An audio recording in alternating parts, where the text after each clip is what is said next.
Whispering Woods is seeing a lot of foot traffic on this sunny day, and Genevieve Joyce couldn't be happier. The alpaca orchard thrives, the chickens multiply, and the train ride is an unexpected hit. While Jonathan thinks the Haven could be doing more to profit, the staff are generally happy about their workload and the new staff area. However, 2 foxes remain in the quarantine zone brought in by Brian Tomlinson, a man living in an old cottage near the zoo. With the weather turning colder, it's time to give these rescues a forever home. Welcome back to Whispering Woods Wildlife Haven. Hey everyone, Spur here. Welcome back to our challenge mode zoo Whispering Woods, where today we'll be building a habitat for our rescued foxes. The first thing I'm going to do is figure out the size of the enclosure for the foxes, which is what this rectangle here is for. If you don't already know this trick, it is just finding the area in the Zoopedia. This one is zoned for about 6 foxes, since we only have 2 rescues, but they do like to multiply and they usually have a lot of kits. So just in case, we want to make sure we have lots of room. This is a ZSH Plays trick. You find the area and then you can find the square root, and then that will give you a square enclosure. So that'll give you this length of one side. Or you can also figure out the length of one side that you want. So in this case, it's about 20 meters. And then divide that area by that side length and it'll spit out the other side length, because times width equals area. But that's enough math for today. If you are interested in that trick, you can go check out my tips and tricks video. Otherwise, let's move on. So I'm making a custom wall. I'm using the Indonesian stained timbers, and I'm trying to create like a slatted look, almost kind of like siding, but not quite, a little bit more upscale than the vinyl siding that a lot of places have, in Canada at least. And this I'm just gonna put around the edges of our log walls. That's going to define the building for the backstage area. It's going to be slightly smaller than that length along the side, because I do also want there to be an off-show area, kind of like a separation zone. And so the backstage building will have access to both the kennels and the main habitat, and then the foxes through that building will also have access to the off-show area. So a little bit of figuring out how to make this work exactly and make sure that the mechanics of Planet Zoo still work, because we want our zookeepers to be able to access the habitat, especially because this is challenge mode and not sandbox. Here I am switching up the length of the slats to make sure that we can see the actual keeper door, and then I'll end up moving that further onto the far wall so that they can go directly into the enclosure. But that'll be an easy fix because we can just move things around on the world axis, which is great. So I guess I should fill you in on why exactly there has not been an episode of Whispering Woods in quite a while. If you hang around the channel quite often, you would know that I am a teacher and the end of June is when school is over. So it was a very, very, maybe not rough time, but just like busy, and everyone's kind of burnt out. The teachers, students, everyone. Like, everyone's just so done. We just want summer. And especially with how hot it's been here recently, it's been like 34 degrees. And it was just like, no, I don't want to be at work right now. In fact, I couldn't even really build because it was so hot that my computer would just heat up the room even more. And I was like, this is not worth it. I really need to just like take a break, go sit in front of a fan and like chew on an ice cube, I think. But anyway, so that happened, and then I did also finish Sandstone Eco Zoo, if you were following along with that series. So that was my Australian grassland zoo. You can go check out the tour in the top corner right now if you haven't seen it already. And it is also available on the workshop if you'd like to check it out yourself. On the PC workshop, sorry, console players, but you can still go watch the tour. So that was a big achievement. That is the second complete zoo on the channel. And another big milestone was a 1-year anniversary of the channel, because my first video upload was June 21st, 2023. So it's been over a year that the channel has been around, And also we hit 2,000 subscribers right around that same time. So that was just an incredible achievement. Never in my wildest dreams did I think this would happen when I first started the channel. When I first uploaded that first video, I was like, you know what, let's just see what happens. And then, you know, a few weeks later, it was like, wow, you have over 500 subscribers. Like, oh, that's not where I thought this was going, but I'm very glad that this is where it went. And it's also just funny looking back on some of the older builds and being like, wow, I had no idea what I was doing. But if you do want to see my top 10 habitat builds, at least in my opinion, from the last year, I do also have that video up on the channel now. So back to today's build, I wanted to make it a little bit more detailed than I normally do, at least in the challenge mode zoo, because, you know, we don't really have to pay attention to these things in Planet Zoo, but I like to, and a lot of players like to as well. So we're going to be making a pulley system for these gates so that it looks like it could actually function. So this aluminum plate is actually like the perfect size. This hole in the mesh is going to be the perfect size for the foxes to get through. And then I'm also going to add these fake doors so that the staff could potentially get into the kennels, which obviously in Planet Zoo they're not going to be able to. I did end up using the glass souvenir shop doors.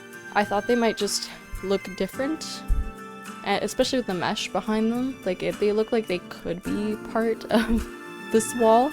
And then I just had to move around some of the beams to make sure that it fit properly. And then there is that little concrete curb underneath. I've been looking at a lot more Backstage zoo photos and just sharing ideas with other content creators, and I thought that was a nice touch because that prevents any liquids from like the outside of the kennel to go into it and vice versa. So it's actually just a measure to help with cleanliness as well. But yeah, it was all the little details this time around. So here we are, we're gonna start on the pulley system. I ended up using these wheels. They will be recolored to a brown so that they look a little bit rusty. And then the cables are gonna go up and over and then all the way to the far wall where we're going to install a handle that can be locked into the open position like the door is right now, or into the closed position, which means that the two foxes are separated because one can be on one side in the backstage off-show area and then the other one can have access to the front area, which is likely something you might do when the female first has her kits.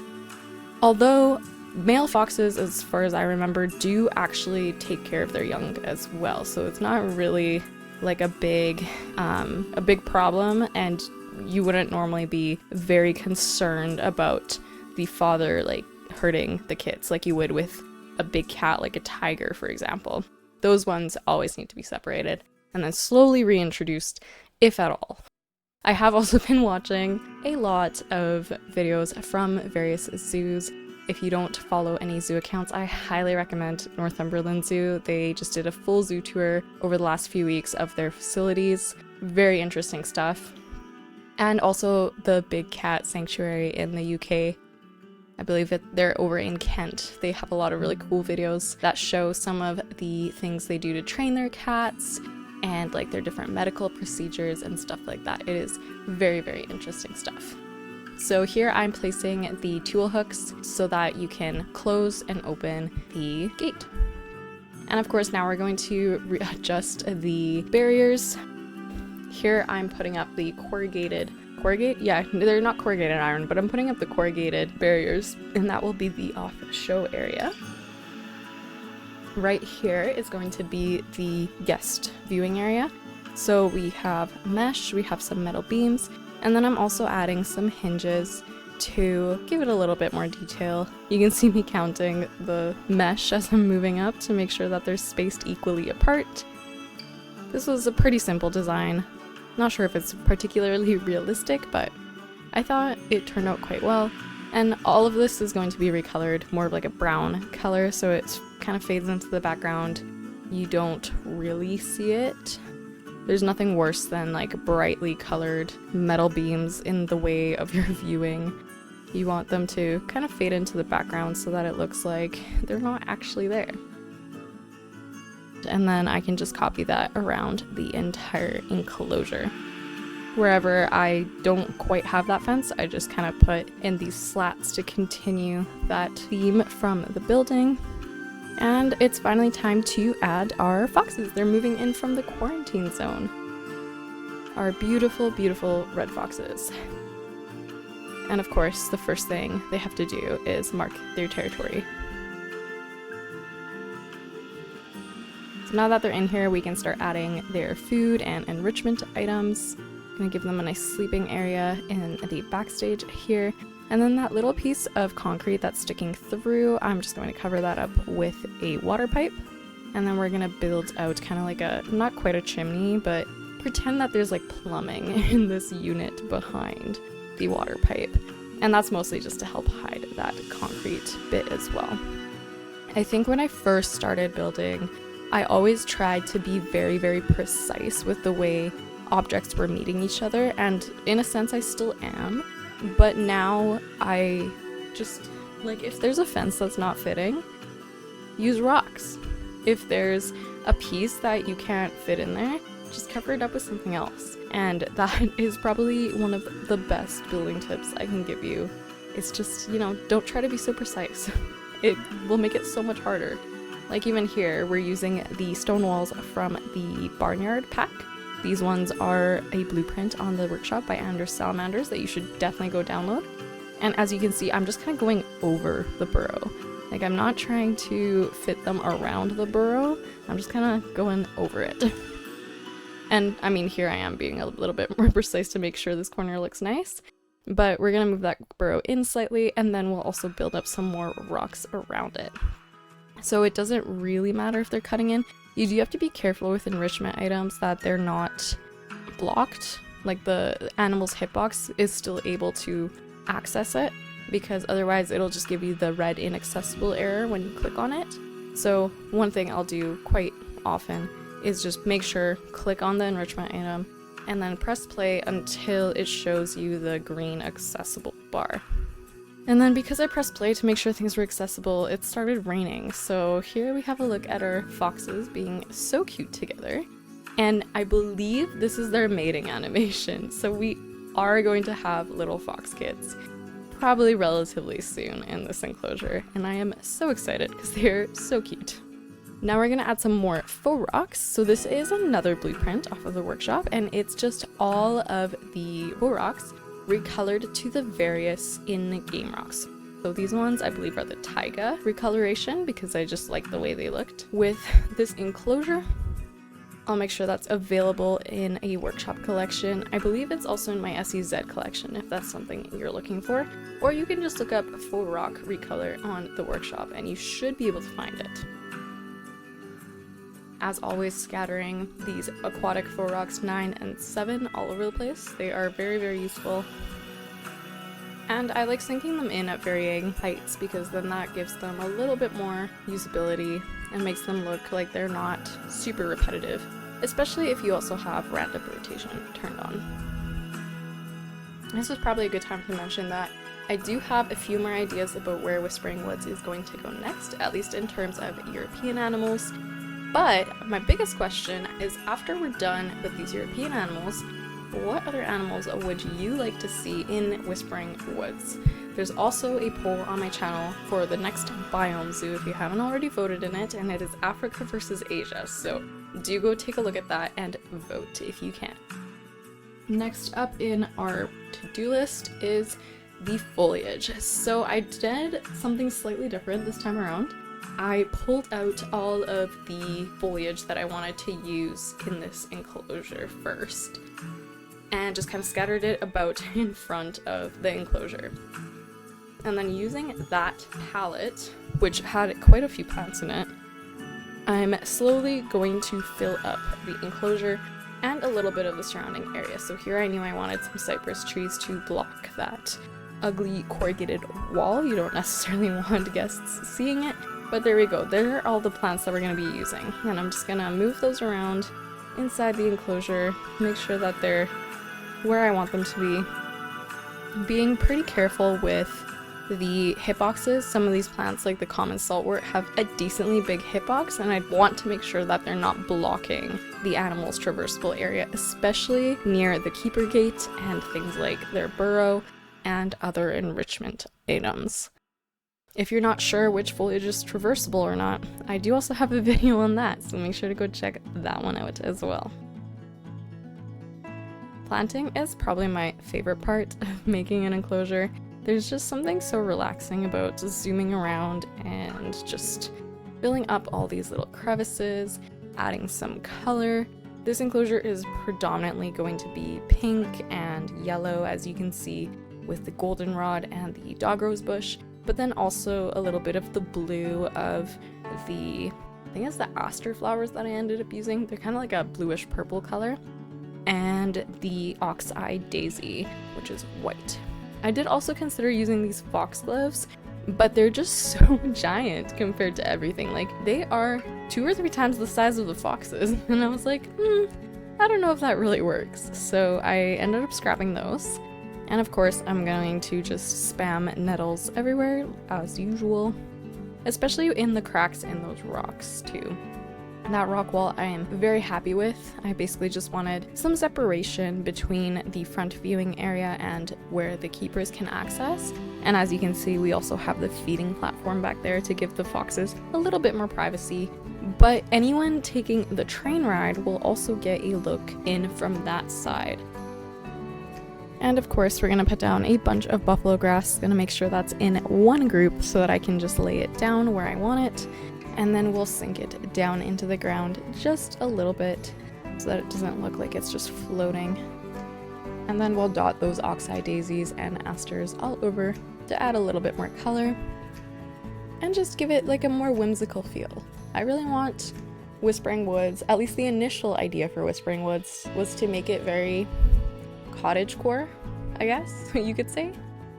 And I think the meadow flowers do an amazing job with that, as do a lot of the flowers that we have in here. The dog rose bush and things like the gilded rose bush, which is not used in this enclosure, but it's definitely in the butterfly garden. And then I'll terrain paint underneath all of that. The foxes do like a lot of grass, so I'm putting that under the planted pieces, and then we'll put down some rock and we'll paint in some soil wherever the foxes would walk most. And the nice thing about things like a backstage area or that wall there is you can just paint whatever terrain paint you want underneath it, and that will hopefully help the animals hit their terrain needs while not actually showing. So you can create decently good looking enclosures even with the constraints of something like challenge mode. A little fox hiding in the bushes out there. And we're going to add some educational signage so that our guests can also learn more about the foxes and how they were rescued while they watch them. Over top, I am going to mesh over this whole enclosure because foxes can get snatched up by predatory birds like eagles or hawks, especially the kits because they're so small. And then we'll just throw some mesh between those beams. This was actually quite easy. I did try to make this a regular shape just so that it wasn't so annoying to mesh over. On the interior, we already have our pulley system, we have our gates, but I'm also going to build these little tables. And this will just have some items on it like clipboards and boxes and I don't know, whatever else you might use in a fox backstage. So very simple. This is just the aluminum plate again. And then we also have the light cable is the thicker one, and then the fan, no, I lied, the fan cable is the thicker one and the light cable is the thinner one. Some clipboards, I like to use hinge pieces as pens. So we have a black pen just laying there. A few crates, a few boxes, just really, really simple stuff. Some buckets, just a little bit of clutter to make it look like this place is actually used. And then of course decals, again, to make it look like it's used. We have plenty of scrapes and scratches. Wherever the doors open along the concrete is a good place to put them usually. In high traffic areas, you might want to put down some grunge. And then I also ended up putting this one recolored blue, just to make it look like maybe there was a little bit of a spill from this water tank. And on the exterior, I'm also going to place some of these moss decals. but we're going to recolor them brown. And that's just going to help it look more like dirt patches, especially on surfaces like these rocks or around between walking paths, just to give it a little bit more detail. Because sometimes the dirt texture just doesn't look particularly amazing, especially if it's a super high traffic area. Like, you want it to look like there's been dirt kicked up.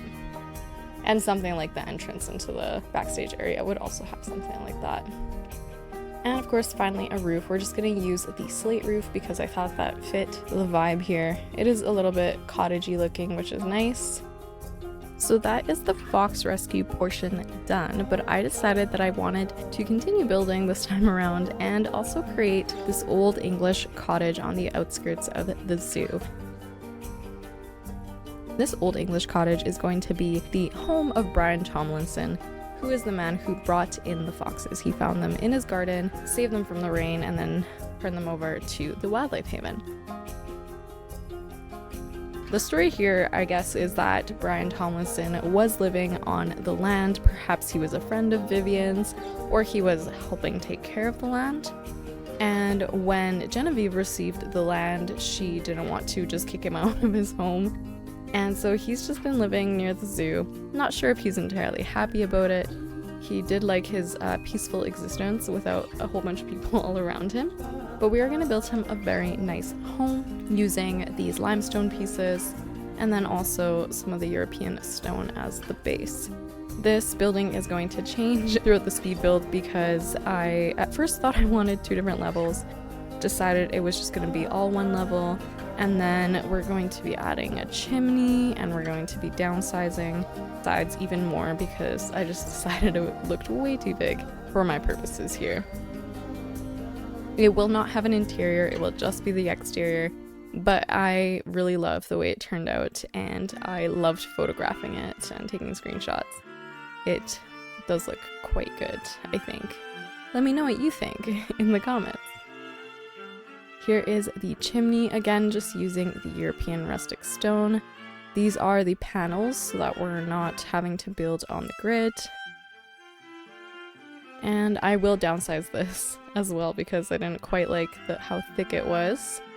So we'll just use the 2x1 panels here to make it a thinner chimney.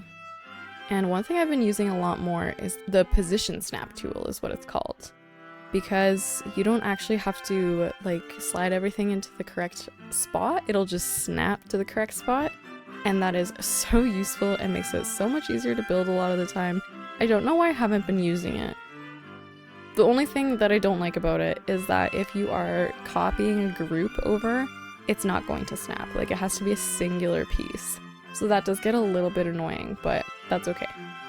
So you can see me using the snap here too, because it's just snapping to like the middle of the wall.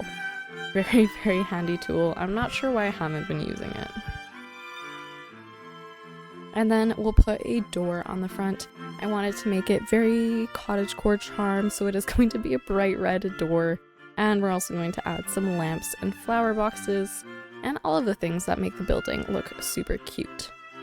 On top, based on the reference photo I was using, it looked kind of like a thatch roof. Not quite, but it kind of had that vibe. And we're going to be recoloring this to a much more beigey brown color because this looked a little bit too orange, like a little bit too African. The texture itself looked quite good. And then we'll recolor it to more of a brown color to make it fit into the English countryside vibe. And out front, we're going to create this beautiful garden with a faux rock border.